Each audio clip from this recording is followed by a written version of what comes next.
When her mother publicly humiliated her at Christmas dinner, declaring she'd never escape their small town, Aya smiled and stayed silent. What her controlling mother didn't know, Aya had already purchased property abroad and booked a one-way ticket. 3 weeks later, her mother would wake up to an empty house and a note that changed everything. This is the story of how silence became the most powerful weapon against a lifetime of control. Welcome to Revenge with Precious, where we share real stories of betrayal, resilience, and the courage to stand up for yourself. These are tales of people who refused to stay silent, who drew boundaries when love turned toxic, and who chose their peace over family obligation. If you've ever felt invisible in your own family, these stories are for you. If you're new here, don't forget to subscribe and hit the notification bell so you never miss a story that might change how you see your own life. Please, watch till the end. Let's get started. The crystal wine glass caught the candlelight as my mother raised it high above the Christmas table. Her smile spread wide, the kind that made my stomach twist even before words left her mouth. "You'll never leave this town, Aya," she announced to our 30 gathered relatives. "People like you always come back. You can't survive without me." Laughter erupted around the dining room. Cousin Brielle snorted into her champagne. Uncle Vincent nodded like she'd spoken gospel truth. My Aunt Delphine reached over and patted my hand with that pitying look I'd learned to hate. "She's just being honest, sweetie," she whispered, as if honesty made cruelty acceptable. The room smelled of cinnamon candles and glazed turkey, but all I could taste was humiliation. My mother's eyes locked onto mine across the table, daring me to argue, to defend myself, to give her the reaction she craved. I'd learned long ago that fighting her only fed her power. So I did what I'd perfected over 23 years. I smiled. I lifted my own glass in a silent toast. I let her believe she'd won. Because while everyone laughed at her prediction, nobody knew about the keys sitting in my bedroom drawer. Keys to a small villa overlooking the Adriatic Sea. Keys to property I'd closed on 2 weeks ago, paid in full, deed bearing only my name. Nobody knew about the one-way ticket hidden in my passport case, dated for January 10th. My silence that night wasn't defeat. It was a countdown. I wasn't always this quiet. There was a time when I fought back, when I believed words could change her mind. I was 11 years old, standing in our kitchen, crying because she'd thrown away my acceptance letter to summer art camp. "Artists starve, Aya," she'd said, ripping the paper into confetti-sized pieces. "I'm saving you from disappointment." I'd screamed at her then. Called her mean. Told her she didn't understand me. She'd stared at me with ice-cold eyes and said 6 words that carved themselves into my memory: "I understand you better than yourself." Then she'd turned away, started washing dishes, and hummed like nothing had happened. That's when I learned something crucial about my mother. She didn't need to raise her voice to destroy you. Her cruelty came wrapped in calm certainty, delivered with a smile that told everyone watching she was just being a good parent. My father stood in the doorway during that fight. I looked at him desperately, hoping he'd defend me, tell her she was wrong. He scratched his neck, looked at the floor, and walked away. Later, he brought me ice cream and whispered, "Your mother only wants what's best." But his eyes told a different story. They said, "I gave up fighting her years ago, and so should you." I ate the ice cream. I stopped crying. And I began learning the most important skill of my life: how to hide my real plans behind a face that agreed with everything she said. Control didn't arrive all at once. It came in small, reasonable-sounding rules that slowly became a cage. "Don't walk home alone, it's dangerous." "That friend seems like a bad influence." "Why waste money on a phone plan when you're always home?" Each restriction made sense individually. Together, they formed walls. By high school, I needed permission for everything. Permission to join clubs. Permission to go to birthday parties. Permission to apply for colleges beyond a 30-mile radius.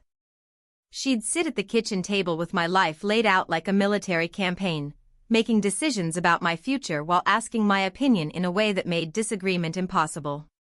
"What do you think about community college?" she'd ask. But the way she asked told me there was only one correct answer. If I hesitated, she'd add, "I just worry about you being so far away, so young, so unprepared." The word unprepared always carried weight, as if my survival depended entirely on her proximity. My brother Tobias left for university in another state when I was 15. She cried for a week, called him daily, but ultimately let him go. When he graduated and got a job overseas, she bragged to everyone. "My son, the engineer, working in Singapore. So brave, so independent." When I mentioned applying to schools out of state, she laughed. Actually laughed. "You're different than Tobias, sweetheart. He's always been more resilient. You need support. You need home." Translation: boys were allowed to leave. Girls, specifically me, were not. At 18, I got my first real job offer. Assistant coordinator at a marketing firm in Portland, 3 states away. The salary was modest but real. The opportunity felt like oxygen after years of holding my breath. I'd applied secretly, interviewed over video chat while she thought I was at the library. When the offer letter arrived, I made the mistake of telling her over dinner. I thought maybe, finally, she'd see me as capable. Instead, her fork clattered against her plate. The sound echoed through our dining room like a gunshot.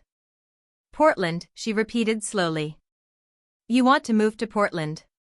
Her voice was dangerously soft. "It's a good opportunity," I said, trying to sound confident. "The company has great reviews, and I'd be alone," she interrupted. "You'd be alone in a city you don't know, with no support system, making barely enough to survive." She stood up, began clearing plates even though we weren't finished eating.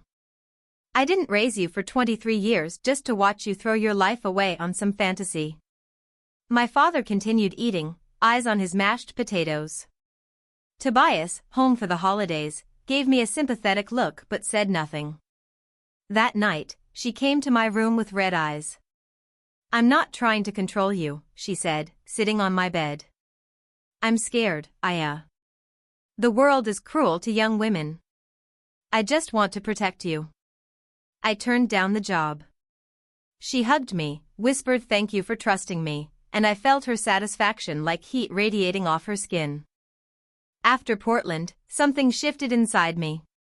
Not anger exactly, more like clarity. I realized my mother didn't fear the world hurting me. She feared the world proving she wasn't necessary. Her entire identity was built on being irreplaceable in my life. The moment I succeeded without her, her purpose crumbled. So I changed tactics. I stopped asking for permission. I stopped sharing my dreams. I became agreeable on the surface while quietly building an entirely separate life she couldn't touch. I took a local job at a design agency, the kind she approved of because I lived at home and saved money on rent.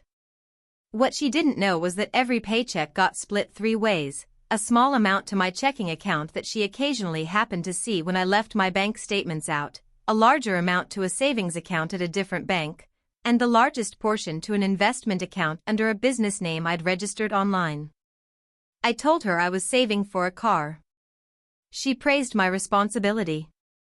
I was actually saving for disappearance. "You're so much smarter than those kids who waste money on apartments," she'd say, and I'd nod, agreeing while calculating how many more months until my freedom fund hit 6 figures. I took on freelance design work at night. She thought I was watching Netflix in my room. I was invoicing clients in 3 different countries, building a portfolio she'd never see, creating opportunities in places she'd never visit. The beauty of invisibility is that people stop watching you. My mother thought she'd won.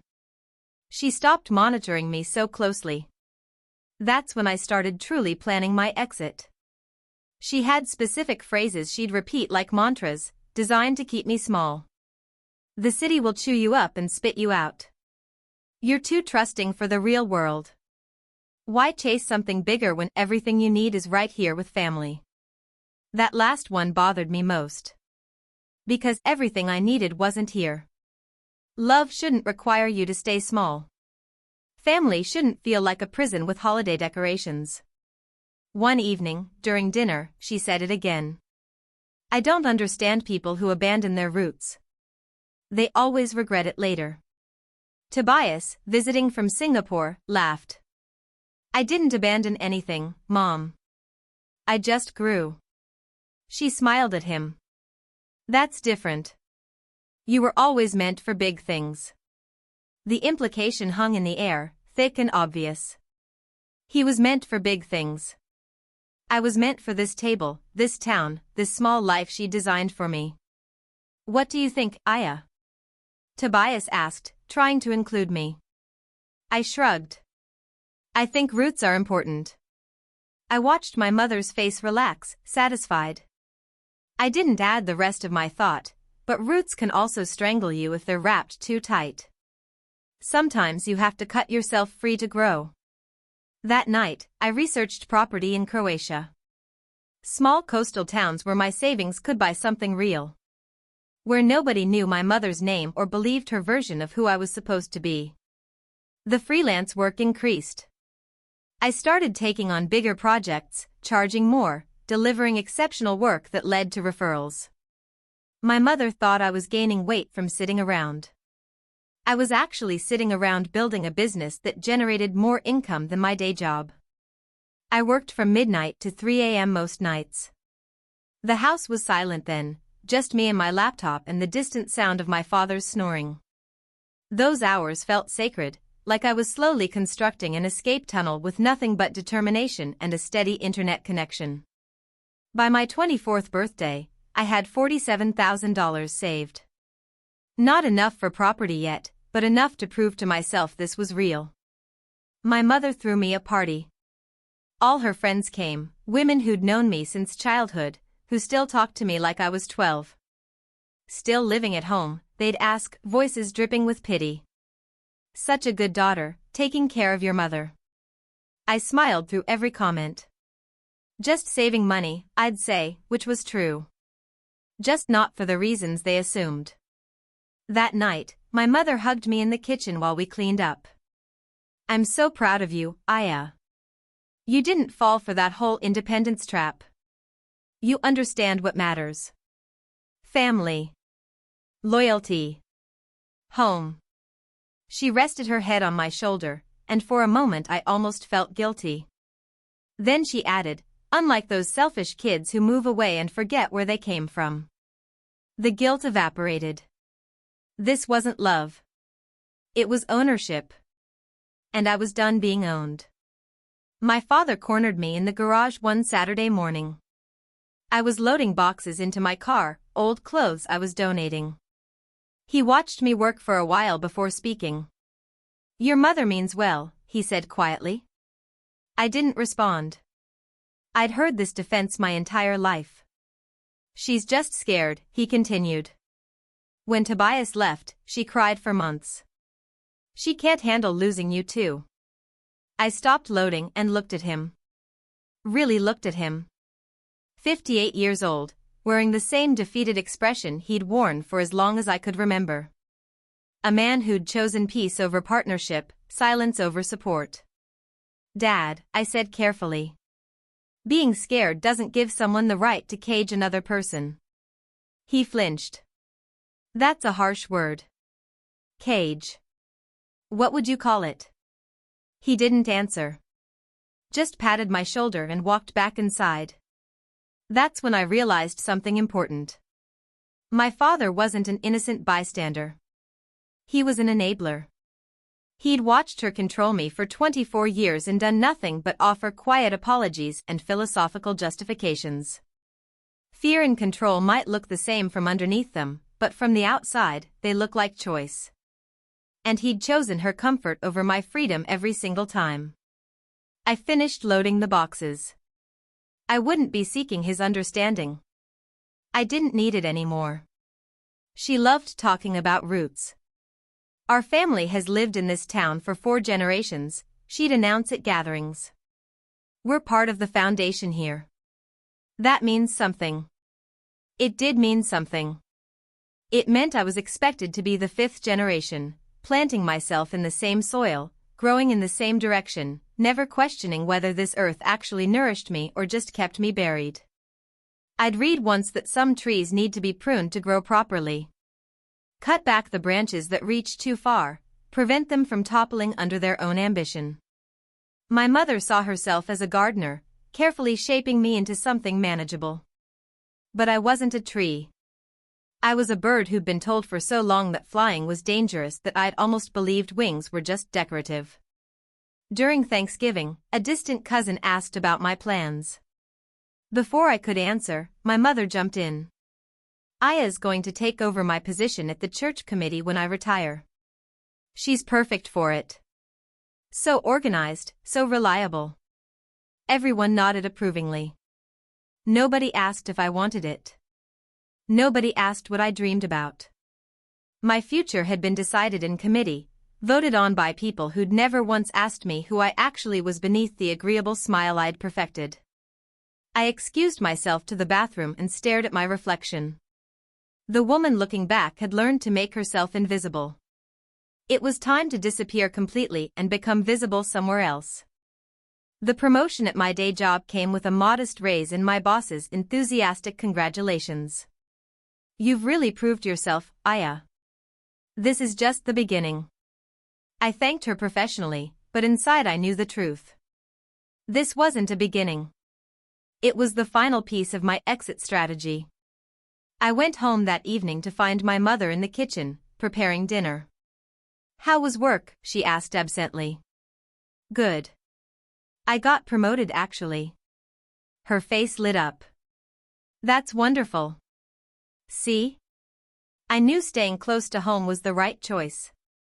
Now you can finally start looking at houses in the neighborhood. There's a nice 2-bedroom on Maple Street. We could be neighbors." I smiled and nodded. That's a nice thought. What I didn't tell her, the house I was buying wasn't on Maple Street. It wasn't even in this country. While she planned my future in the neighborhood, I was signing documents for a villa in Revenge, Croatia. Small, 1-bedroom, with a view of the Adriatic that cost less than a down payment would have cost here. The deed was being processed under my business name. The funds were being transferred through my offshore account. In 2 weeks, I'd receive confirmation that the property was officially mine. My mother hummed while cooking, completely unaware that her carefully constructed cage was about to be discovered empty. I opened the secret account when I was 22. It required going to a bank in the next town over, somewhere she'd never randomly visit. The banker, a woman named Freya, asked what I was saving for. "Freedom," I said before I could stop myself. She looked at me for a long moment, then smiled sadly. "I understand."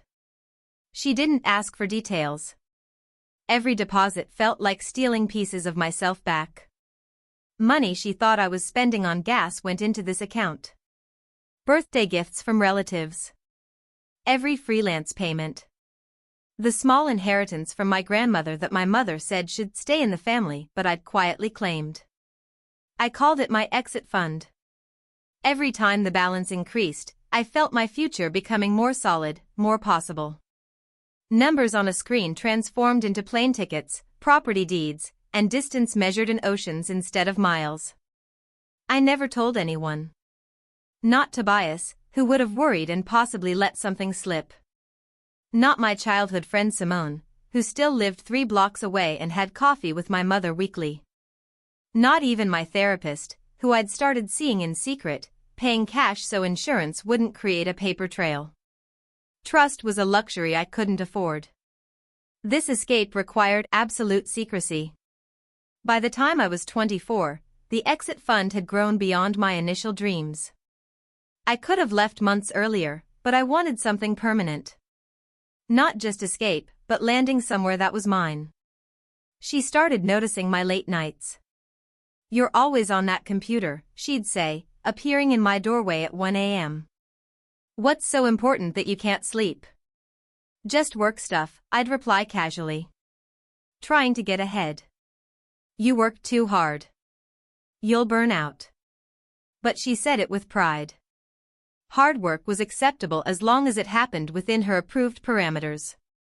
I'd close my laptop when she appeared, make small talk until she left. Then I'd reopen the document where I'd been researching Croatian residency requirements, listing furniture I'd need to buy, mapping out the nearest grocery stores and libraries. I created a secret Pinterest board full of design ideas for my future home. Mediterranean colors, simple furniture, windows that captured morning light. My mother thought Pinterest was for wedding planning. Mine was for life planning. You should get more sleep, she'd say the next morning, noting the dark circles under my eyes. You're probably right, I'd agree, drinking coffee while mentally calculating time zone differences and international shipping costs. Those late-night hours were my real life. The daytime version of me, the one who nodded and agreed and smiled pleasantly, was just a placeholder. A costume I wore until I could finally step into the person I'd been building in secret. My mother praised my dedication. You're so responsible, Aya. So focused. She had no idea what I was focused on was becoming unreachable. The trap almost closed tighter in October. My mother came home excited, waving some papers. I have the most wonderful idea, she announced. She wanted to start a business. A consulting firm where she'd handle clients and I'd do the design work. We'll be partners. Mother-daughter team. It's perfect. She'd already designed business cards. Already told her friends. Already assumed I'd say yes because I always said yes. But this would have been permanent entanglement. Shared finances. Legal partnership. Another chain disguised as opportunity. I need to think about it, I said carefully. Her face fell. Think about it? This is a chance for us to build something together. For family. I just need a few days to consider the logistics. She stared at me like I'd spoken a foreign language. In her world, family propositions didn't require consideration. They required immediate, enthusiastic agreement. That night, she cried at dinner. Loud enough for me to hear through my bedroom door. My father knocked softly. She's really hurt, Aya. This meant a lot to her. I didn't say no, I said. But you didn't say yes. His tone made it clear which answer was expected. 3 days later, I declined. Gently, apologetically, with a perfectly crafted explanation about wanting to focus on my current career path. She called me ungrateful. Said I was selfish. Stopped speaking to me for a week. That week of silence was the most peaceful I'd felt in years. She couldn't tolerate my refusal, so she recruited allies. Suddenly, relatives started calling with concerns. Your mother's worried about you. You seem distant lately. Family is supposed to stick together. My Aunt Delphine showed up unannounced with coffee and sympathy. I know your mother can be intense, she said, sitting on our porch. But she loves you. This business idea is her way of keeping you close. That's the problem, I said quietly. Love shouldn't require me to stay small. Delphine looked uncomfortable. That's not fair. She sacrificed everything for you kids. I never asked her to sacrifice, I replied. And sacrifice doesn't buy ownership of my life. She left shortly after, and I knew my words would be reported back. I was officially the ungrateful daughter. The family disappointment. The one who didn't appreciate what she had. I didn't care anymore. Their approval had been expensive, costing me everything I wanted to become. I was done paying that price. The December property closing couldn't come fast enough. December 8th. The email arrived at 2:47 p.m. Subject line, property transfer complete, congratulations. I was at work when I opened it. Had to excuse myself to the bathroom because tears started falling before I could stop them. Not sad tears. Relief tears. Victory tears. The villa was mine. Officially, legally mine. The deed listed my full name, Aya Nikolai Thorne. No cosigners. No conditions. Just me. I stared at the attachment, the official Croatian property document, and felt something I hadn't felt in years. Not happiness exactly, but something deeper. Sovereignty. Self-determination. The solid certainty that I'd built something she couldn't touch, couldn't control, couldn't take away. That evening, I went home and acted completely normal. Set the table. Asked about her day. Laughed at my father's story about his coworker's new puppy. Inside, I was screaming with joy. I owned property. I had a home waiting. In 3 weeks, I'd wake up in my own space, in a town where nobody knew my mother's name or believed her stories about who I was supposed to be. After dinner, I went to my room and looked at the photos the real estate agent had sent. Whitewashed walls. Blue shutters. A small terrace overlooking red roofs and azure water. It wasn't large or fancy. It was mine. That was enough. That was everything. Christmas Eve arrived with snow and expectations. My mother spent the day cooking, directing, orchestrating the perfect holiday. She'd invited everyone, 30 relatives crowding into our house, filling it with noise and obligation. She called me down early. "Don't make a scene tonight," she said while arranging appetizers. "I never make scenes," I replied truthfully. "I know. You're my good girl." She patted my cheek, and I felt the familiar nausea that came with her affection. Love that felt like ownership. I'd already packed. One suitcase hidden in my closet, passport in my underwear drawer, ticket purchased under my business name so it wouldn't appear in shared family email notifications. Everything was ready. I just had to survive one more night of performance. The family arrived in waves. Kisses on cheeks. "You look tired." "Still living at home, how sweet." "Your mother's so lucky to have you." Each comment was a reminder of everything I was about to escape. These people saw me as a permanent fixture, the reliable daughter who'd always be here, always be available, always be exactly what they expected. Dinner was scheduled for 7. I checked my watch. 8 hours until I could retreat to my room. 3 weeks until I could retreat forever. My mother caught me checking my watch. "Bored already?" she asked with that edge to her voice. "Just making sure the turkey timing is right," I lied smoothly. She smiled, satisfied. I was still her controllable daughter. Still manageable. Still hers. She had no idea how wrong she was. Dinner began with my father's traditional blessing, thanking God for family and togetherness. Everyone held hands around the extended table, heads bowed. I kept my eyes open, looking at all these faces that would soon be wondering where I'd gone. The meal progressed normally. Turkey, stories, laughter. My mother held court as always, steering conversations, correcting people's memories, ensuring her version of every story prevailed. Then came her turn to speak. She stood, glass raised, commanding attention. "I want to thank everyone for being here," she began. "Family is everything. It's our foundation, our purpose, our legacy." People nodded. I felt my stomach tighten. "Some people today think they need to run away to find themselves," she continued, her eyes briefly meeting mine. "They think happiness is somewhere else, with strangers, in unfamiliar places." The room grew quieter. Everyone could feel where this was going. But I've always taught my children that real strength is staying. Building. Contributing to something bigger than yourself. She paused for effect. Some people never learn that lesson. She looked directly at me now. "You'll never leave this town, Aya. People like you always come back.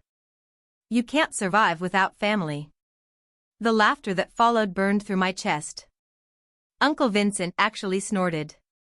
Cousin Brielle whispered something to her husband. My Aunt Delphine gave me that pitying look again. My mother sat down, victorious. She'd publicly declared my limitations, my dependence, my permanent position in her orbit. I smiled. Lifted my glass. Took a sip. Because in 3 weeks, she'd understand exactly how wrong she was. The rest of dinner passed in a blur. I helped clear plates, smiled at everyone's holiday wishes, accepted hugs from relatives who pitied me. Through it all, I maintained perfect composure. My mother found me in the kitchen, elbow-deep in soapy water. "You're not mad about what I said, are you?" she asked, but her tone wasn't apologetic. It was testing. "Why would I be mad?" I replied, scrubbing a plate. "Some people might take it the wrong way." I was just being honest. "Honesty's important," I agreed blandly. She studied me for a moment, trying to detect rebellion. Finding none, she relaxed. "That's my girl. You understand I only want what's best for you." I nodded. "I know exactly what you want, Mom." She smiled, missing the double meaning entirely. Later, guests started leaving. Hugs, promises to see each other soon, calls of Merry Christmas echoing through the night. My mother stood at the door, queen of her domain, satisfied that her message had been delivered and received. When the house finally emptied, she came to my room. Knocked softly. "I have something for you." She handed me a wrapped package. I opened it carefully. Inside was a framed photograph of our town's main street at sunset, warm light on familiar buildings. "So you'll always remember where you belong," she said softly. "No matter what silly ideas you might get." I thanked her. Hugged her. Told her it was beautiful. She left feeling victorious. I placed the frame in my donation box. I wouldn't need reminders of a place I was determined to forget. Christmas morning, I woke at 4:30 a.m. The house was silent, everyone sleeping off yesterday's excess. I moved quietly, efficiently, like I'd rehearsed this moment for months. Because I had. My suitcase was already packed. I added last-minute items, my laptop, chargers, the few photographs I actually wanted to keep. Everything else could stay. Material things weren't freedom. Distance was. I wrote 2 notes. One for my parents, short and deliberately vague, gone to visit a friend for a while. Don't worry. I'll call soon. Love, Aya. The second note was for Tobias, more honest, I'm finally doing what you did. Building a life that's actually mine. Don't tell them where I am. I'll reach out when I'm ready. Thank you for showing me it was possible to leave. Love, your sister. I left his note hidden in a book I knew he'd find. My parents' note went on the kitchen table, weighted down by a coffee mug. At 5:15 a.m., I carried my suitcase down the stairs, each creak sounding impossibly loud. I paused at the bottom, looking at the living room where I'd spent 24 Christmases. The tree lights were still on, casting colored shadows across familiar furniture. I didn't feel sad. I felt archaeological, like I was observing ruins of a life I'd outgrown. I left through the front door, closing it so softly the lock barely clicked. My car was parked down the street, intentionally distant. I walked through snow, breath clouding in frozen air, each step taking me closer to the airport. To the plane. To the ocean. To the life that was finally, completely mine. The flight was 9 hours. I didn't sleep. Couldn't sleep. Every moment felt too important to miss, even the boring ones. The safety demonstration. The ascent. The steady hum of engines carrying me across an ocean and away from everything I'd known. I cried once, somewhere over the Atlantic. Not from sadness or doubt, but from the sheer overwhelming reality of what I'd done. I'd actually left. After years of planning, dreaming, saving in secret, I'd finally stepped off the cliff and found out I could fly. The woman next to me, elderly with kind eyes, offered me a tissue. Going home or leaving home, she asked. I smiled through tears. Both, I think. She nodded like she understood completely. When the plane began its descent, I pressed my face to the window. Below, the Croatian coast appeared, all red roofs and blue water and possibility. Somewhere down there was my villa, my keys, my new beginning. We landed at 3 p.m. local time. The airport was smaller than I'd expected, less intimidating. I cleared customs easily, my business documents and property deed raising no questions. The agent stamped my passport and said, "Dober došli, welcome." I collected my single suitcase and walked outside into December sunshine. The air smelled different. Salt and stone and unfamiliarity. Everything I'd been craving without knowing how to name it. A taxi driver approached, and I showed him the address. His face lit up. Revenge. Very beautiful. You visit? No, I said, loading my bag. I live there now. Saying it out loud made it real. The drive took 40 minutes through countryside that looked like paintings I'd seen in museums. Rolling hills. Stone houses. Vineyards sleeping through winter. Everything felt foreign and perfect. We entered Revenge as sunset painted the sky orange and purple. The old town rose on a peninsula, church spire reaching toward clouds, narrow streets winding between buildings that had stood for centuries. The driver pulled up to a blue door with the number 17. My number. My door. Here, he announced cheerfully. You're home. I paid him, tipped generously, and stood on the cobblestone street holding my suitcase. The real estate agent, Ivana, appeared from around the corner, waving. Aya. Welcome, welcome. She handed me the keys, warm metal in my cold palm. Everything is ready. Come, I show you. She unlocked the door, and I stepped inside. The villa was small, just as the photos showed. Whitewashed walls, simple furniture, large windows overlooking the Adriatic. But it was clean and empty and completely mine. The previous owner, she was artist, Ivana explained, showing me around. Very peaceful lady. She say this house has good energy for new beginnings. I walked to the window. Outside, the sea stretched forever, darkening as night approached. No one knew I was here. No one could show up unannounced. No one could tell me who I was supposed to be. After Ivana left, I sat on the small terrace wrapped in a blanket I'd found in the closet. The temperature was cold but bearable. Church bells rang somewhere nearby. I breathed deeply. For the first time in 24 years, I felt like my lungs could fully expand. The first week passed in a haze of adjustment. I bought groceries from a small market where the owner, Petar, spoke minimal English but smiled warmly. I learned basic Croatian phrases. Hvala, thank you. Dobar dan, good day.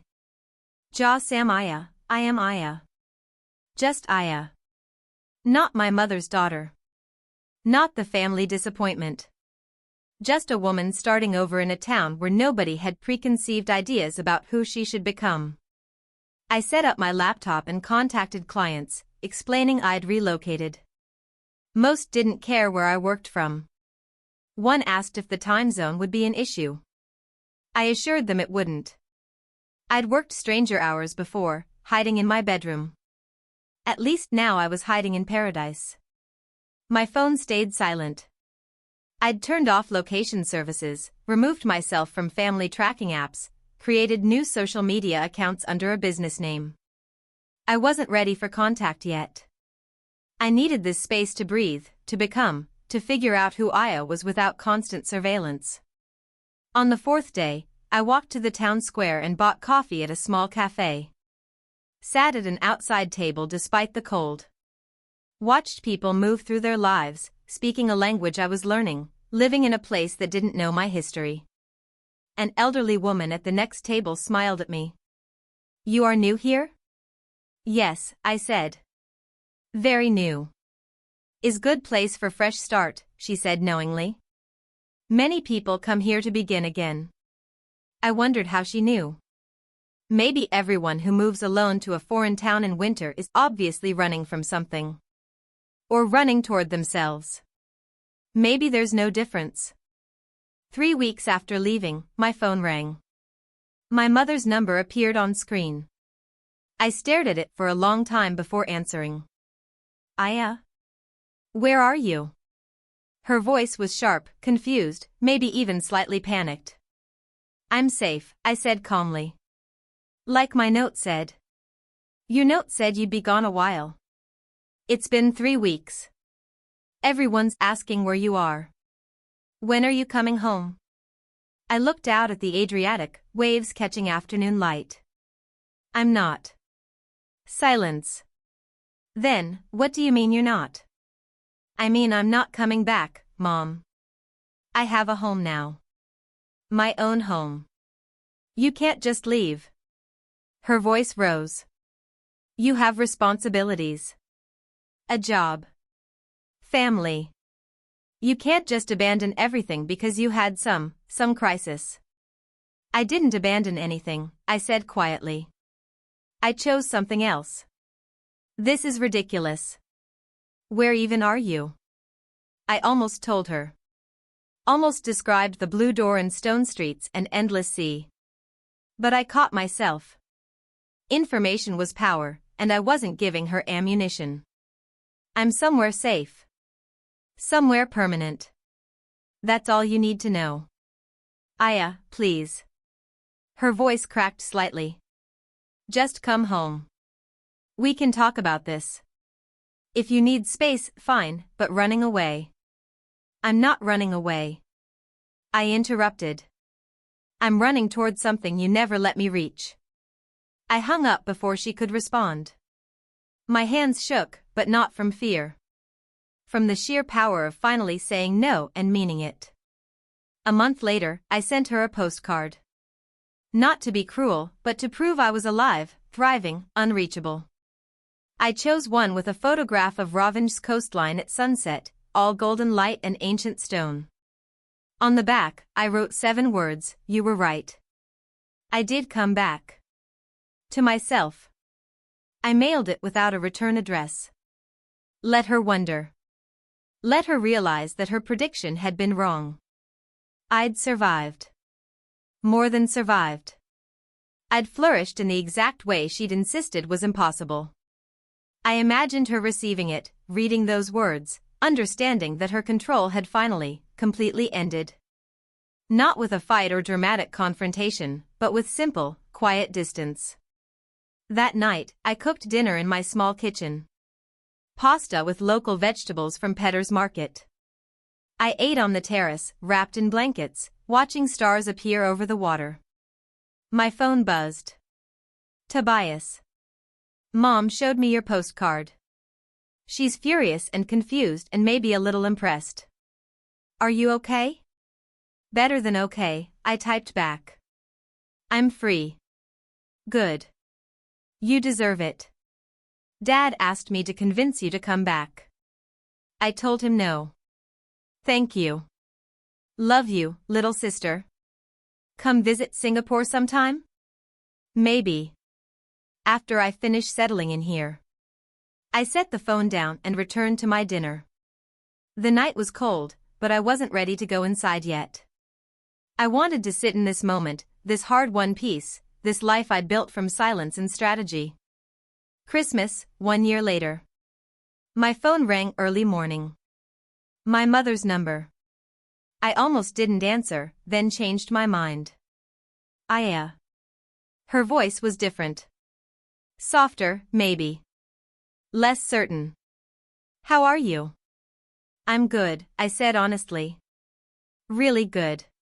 You sound happy. I looked around my villa. I'd added plants, artwork from local artists, a bookshelf full of Croatian language guides and travel memoirs. I am happy. Silence stretched between us. Then, I was wrong. I almost dropped the phone. What? I was wrong, she repeated, words coming slowly. I thought keeping you close meant keeping you safe. But I was just keeping you small. My throat tightened. I'd imagined this conversation 1,000 times, practiced responses, prepared defenses. But now that it was happening, I couldn't speak. Tobias told me something last month, she continued. He said the bravest thing you ever did was leave without my permission. That you'd been asking your whole life and I'd kept saying no, so finally you just went. Mom. Let me finish. Please. She took a shaky breath. You were always stronger than I gave you credit for. I see that now. I see you now. And I'm sorry it took losing you to understand. I wiped my eyes. You didn't lose me. You just lost control of me. There's a difference. Is there room in your life for a mother who's learning to let go? I looked out at the sea, thinking about cages and roots and birds who'd been told they couldn't fly. Maybe. Eventually. If you can accept that I'm building something you're not the architect of. I can try. That's all I'm asking. We talked for 20 more minutes. About her life, mine, the weather in both places. It wasn't perfect or fully healed, but it was honest. For the first time, we spoke as two separate people instead of warden and prisoner. When I hung up, I made coffee and stood on my terrace. The morning was clear, the sea calm. Church bells rang somewhere in the old town, calling people to celebration. I'd spent 24 years learning to be what others needed. The last year had taught me something more important, how to be what I needed. How to choose myself without apology. How to turn silence into strategy and strategy into freedom. My mother had been right about one thing. I had come back. Not to the town or the life she'd designed. But to myself. To the person I'd always been underneath the agreeable smile and practiced obedience. And that person? She was exactly who I'd been searching for all along. She was home. Thank you for watching this story. If moments like these resonate with you, if you've ever had to choose yourself over people who couldn't see you, then you're not alone.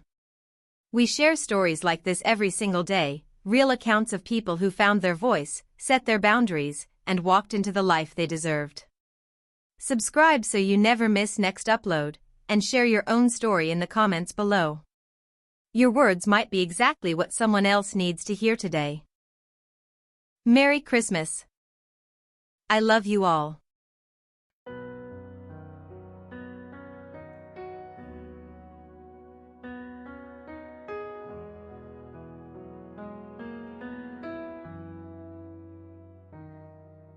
Stars are shining bright on this holy night. Peace is filling every heart tonight.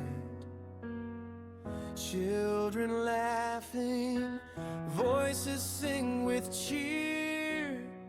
Love and joy are everywhere near.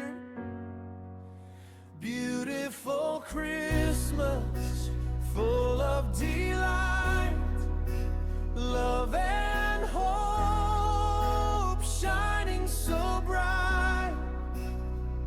Bells are ringing, hearts are free. Jesus was born to light the world you see.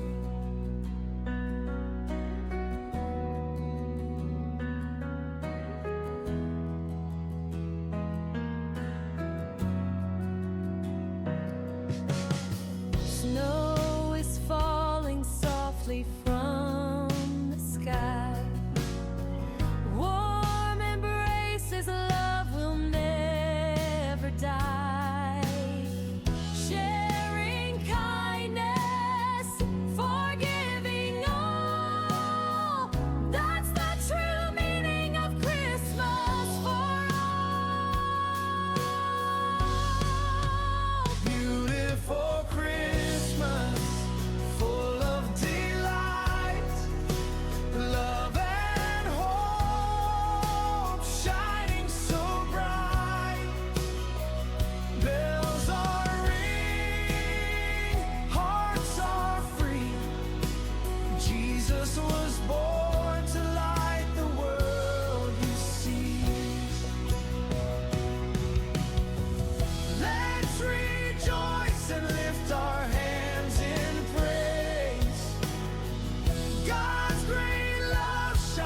in every place.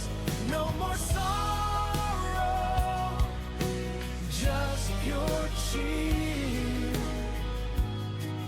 This holy night, love draws near.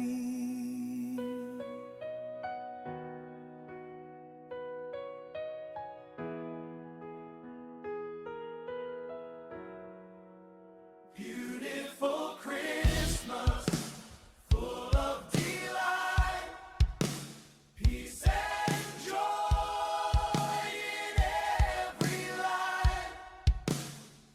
Bells are ringing, hearts are free. Jesus was born for you and me.